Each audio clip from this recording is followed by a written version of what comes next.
Happy fans, happy Honmoon! Let's bring him in! Hey, single file, no pushing. And who should I make this out to? To our biggest fans. K-Pop Demon Hunters became a global hit after its June 2025 release, breaking Netflix records, topping music charts, and earning $19 million in theaters. The story ended with Rumi, Mira, and Zoey sealing the Honmoon and returning to idol life, but unanswered questions remain. Rumi's demon heritage and the story of past hunters were only hinted at, leaving fans eager for a sequel and sparking speculation about where the story might head next. In a recent interview with Screen Rant, Michael Babcock, who worked as the sound designer, supervising sound editor, and re-recording mixer on the film, gave fans a little insight into where things might be headed. He made it clear that he doesn't think K-Pop Demon Hunters 2 needs to follow the usual sequel path, saying that it doesn't have to be darker like The Empire Strikes Back. Instead, he hinted that it could actually lean warmer and more immersive, which would set it apart from the typical Part 2 formula. What's interesting about Babcock's comments is how he framed the storytelling choices. He pointed out that going dark and cold is actually easier for filmmakers, but going warmer while keeping the audience engaged is a lot more clever. In his mind, the directors Maggie Kang and Chris Applehans might find a way to expand the world by leaning into the fan culture that's already such a big part of the movie. After all, one of the things that really clicked with audiences was how the film portrayed the relationship between idols and fans. Babcock even suggested that the fans could play a bigger role in a sequel, maybe requesting something from the huntrix or even being in jeopardy again, though in a fresh way. He made it clear that whatever happens, it's not going to feel like a cookie-cutter sequel. He also touched on the sound design side of things, saying that crowds and chanting are not only fun to work with, but also powerful on an emotional level. That little detail gives the sense that whether it's a concert scene or a massive showdown with fans involved, the sequel could take advantage of those vibes even more. For him, the strength of the first movie came from how unexpected it was, and he thinks the directors now have even more confidence to take risks. When you think about his comments, it suggests that K-Pop Demon Hunters 2 doesn't have to follow the usual Hollywood sequel pattern where everything gets darker, the stakes get higher, and the tone shifts dramatically. Of course, sequels are expected to raise the bar somehow, but this franchise already pulled off a tricky balance. It managed to mix lighthearted, goofy moments with deep themes of identity and heritage, so pushing that balance further in a warmer direction could actually work really well.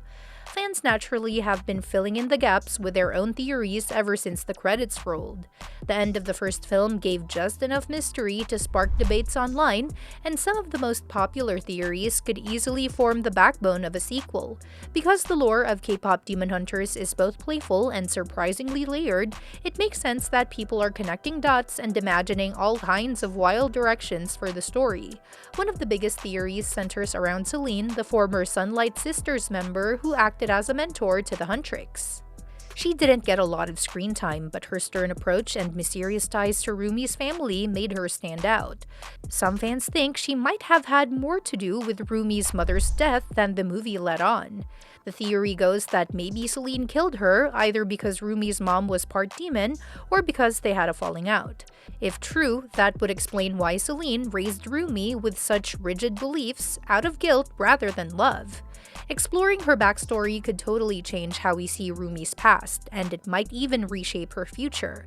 Another big theory is about Jinu and the Saja Boys.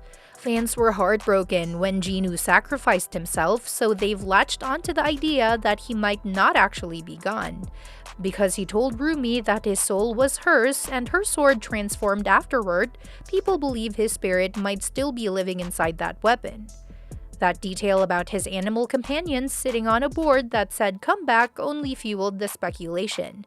It wouldn't be surprising if the sequel found a way to bring him back, either physically or in spirit form. Since the Saja Boys were such a big part of the story's energy, it's hard to imagine the franchise without them. The Demon King Gima is another unresolved piece of the puzzle. The first film made a big deal about the golden Honmoon being the key to sealing him away forever, but when the huntrix restored it, the new version wasn't golden. That one detail was enough for fans to wonder if Gima was really defeated. Many believe he was just banished to the underworld, which means he could easily return in a sequel. It would actually make sense, because completely removing the demons from the picture this early would close off too many potential storylines. Then there's the theory that the Saja Boys weren't just demons, but were once an actual boy band who struck a deal with Gima. Each of them may have traded something personal, like being loved or being seen as more than just an object, in exchange for talent or success. That could explain why they acted like controlled shells of themselves in the film. If their souls are still trapped somewhere, the sequel could explore whether they can be redeemed or even rescued, which would add a fascinating moral layer to the story. But maybe the most dramatic theory of all is tied to Rumi's own heritage. Since we know she was born with demon patterns and her mother was a hunter, fans are split on what that means. Some think her mother might have been Gima's daughter, making Rumi part demon but with a human father. Others go even further and suggest Gima himself could be her father, which would explain why her powers resemble his. If a sequel confirms either version, it would not only reshape Rumi's identity, but also possibly provide the key to defeating Gima once and for all. Because maybe the answer isn't in the Honmoon at all, it might be in Rumi herself. All of these theories show just how rich the story world already is even after one movie, and that's exactly why Babcock's comments about going warmer instead of darker feel exciting, because this isn't just about upping the stakes, it's about diving deeper into the characters, their relationships, and their connection to fans. A warmer sequel doesn't mean less intense action, it means more emotional resonance and creative storytelling. At the same time, there's something comforting about knowing that directors Maggie Kang and Chris Appelhans don't want to repeat old sequel formulas.